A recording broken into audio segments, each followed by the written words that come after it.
بسم اللہ الرحمن الرحیم کل نفس ذائقۃ الموت۔ سامعین ذی وقار، اللہ کا فرمان ذیشان کہ ہر نفس کو، ہر جان کو موت کا ذائقہ چکھنا ہے۔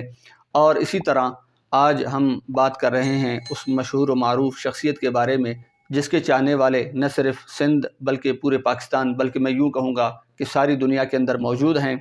اور آج وہ مشہور و معروف شخصیت ہمارے بیچ نہیں رہی۔ میری مراد پیر طریقت، رہبر شریعت، سید السادات حضرت علامہ پیر سائیں غلام حسین شاہ بخاری رحمۃ اللہ تعالی علیہ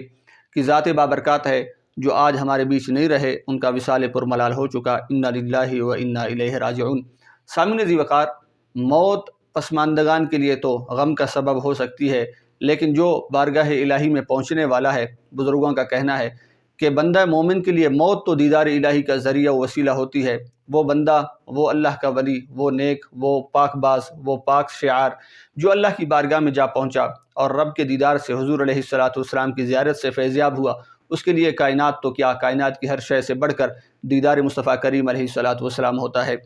حضرت پیر سائیں رحمۃ اللہ تعالی علیہ، حضرت پیر میٹھا سائیں رحمۃ اللہ تعالی علیہ کے منظور نظر اور خلیفہ تھے۔ آپ نے ساری زندگی اپنی حضور علیہ السلام کی دین کی پیروی پر اور حضور علیہ السلام کی سنتوں کی اتباع کے اوپر اور سنتوں پر عمل کرانے کی صورت میں آپ نے وقف کر دی تھی۔ آپ دیکھیں کہ نہ صرف صوبہ سندھ کے اندر، بلکہ میں یوں کہوں گا پورے پاکستان کے اندر، بلکہ اگر یوں کہا جائے تو مبالغہ نہ ہوگا کہ ساری کائنات کے اندر آپ کے چاہنے والے، آپ کے مریدین اور آپ کے نام لیوا اس وقت موجود ہیں، جو رہتی دنیا تک انشاءاللہ آپ کے سلسلے کے ساتھ جڑے رہیں گے۔ آپ کی محبتیں ان کے سینوں میں دن بدن اور روز بروز وہ اس میں اضافہ ہوتا جائے گا۔ وجہ صرف ایک ہے، کیونکہ آپ نے اللہ اور اس کے رسول علیہ السلام کے ساتھ مضبوط ترین تعلق استوار کر لیا تھا، اور آپ نے حضور علیہ السلام کی سیرت کے اوپر جس طرح عمل کرنے کا حق ہے وہ ادا کر کے دکھا دیا۔ اور بلکہ میں یوں کہوں گا کہ ایک مشہور مقولہ ہے کہ موت العالم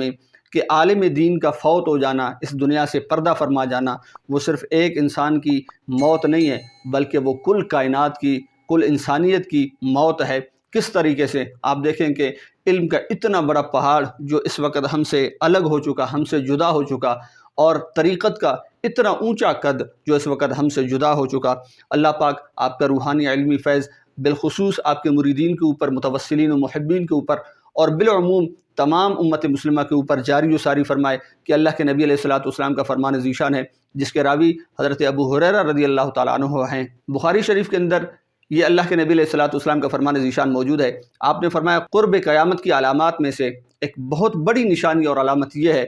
کہ اس وقت علم اٹھا لیا جائے گا، لیکن علم اٹھانے کی کیفیت جو ہوگی وہ یہ نہیں ہوگی کہ سینوں سے اچک لیا جائے گا یا عقلوں سے اٹھا لیا اور محو کر لیا جائے گا، نہیں، بلکہ اس وقت کے جو علماء ہوں گے ان کو اٹھا لیا جائے گا، ان پر موت طاری ہو جائے گی۔ اور حضرت شیخ الحدیث و تفسیر حضرت علامہ مولانا نواز خان صاحب نعیمی دامت برکاتہم العالی، آپ اکثر ارشاد فرمایا کرتے تھے کہ مسلک حق کا اہل سنت و جماعت کی سب سے بڑی علامت یہی ہے کہ اس وقت جو عالم دین اس دنیا سے، اس مسلک سے چلا جا رہا ہے، آپ دیکھیں پھر صدیوں تک یہ جو خلا ہے وہ پر نہیں ہو پاتی ہے۔